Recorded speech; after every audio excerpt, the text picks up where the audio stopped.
New Hampshire Secretary of State believes we will see a record number of Republican ballots cast during Tuesday's primary. Secretary David Scanlon is projecting 322,000 Republican ballots will be cast. And that's more than the nearly 268,000 registered Republicans here in the state because of undeclared voters who will select a Republican ballot on primary day as state law allows. Scanlon is expecting 88,000 ballots cast in the Democratic primary, and that is a fraction of the 162,000 registered Democrats here in the state. Scanlon explained the reasoning for his prediction. There is interest and enthusiasm that has been generated for other Republican candidates that are making the challenge, and they are drawing from the large pool of undeclared voters. And so I would expect that there will be a healthy turnout of undeclared voters, and I think that they're going to move toward participating in the Republican primary as opposed to the Democratic one. This year's predictions would top the Democratic turnout back in 2020 and also the GOP turnout from the last truly contested Republican primary back in 2016, and that was at 287,000.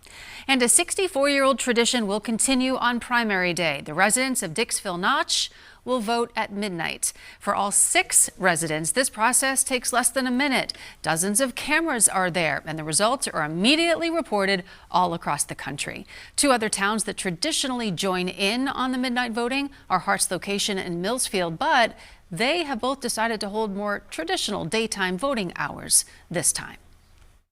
Our population is getting older in Millsfield, and getting up at midnight to go vote is getting harder and harder for a lot of our population. So voting in Dixville Notch occurs in the ballroom at the Balsams. Polls in Hart's Location will open at 11 a.m. Now, if you're not registered to vote, you can register at the polls on Tuesday, but you have to provide certain documents either on Tuesday or within the 7-day deadline. And if you don't meet that 7-day deadline, then your ballot is just thrown out. So for the documents, you have to prove your identity and your age. You can do that with a state ID from any state. You also have to prove your citizenship. You can do that with any of these documents, say a birth certificate, a passport, or a pass card, or if you have a naturalization document. And you need to prove that your home is the town or ward when you're trying to vote. You can do that through an affidavit or through several types of documents, including a New Hampshire's driver's license with your current address, a document from your school with your address, a rental agreement or property deed, a vehicle registration could work, utility bill even, or a note from a homeless shelter or service provider confirming that is where you receive your mail.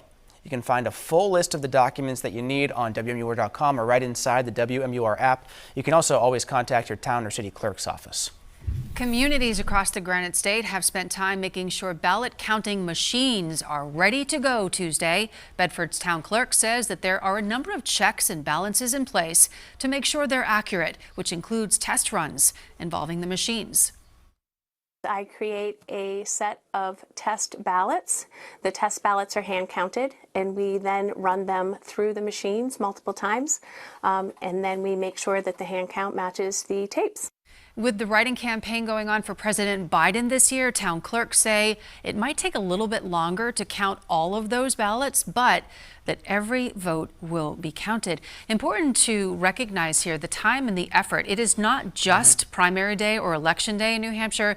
It's weeks and months of planning and meetings and making sure that everybody is on the same page and everything is ready to go. And so many of the poll workers, volunteers, your neighbors, but all dedicated to making sure this goes off without a hitch. Right.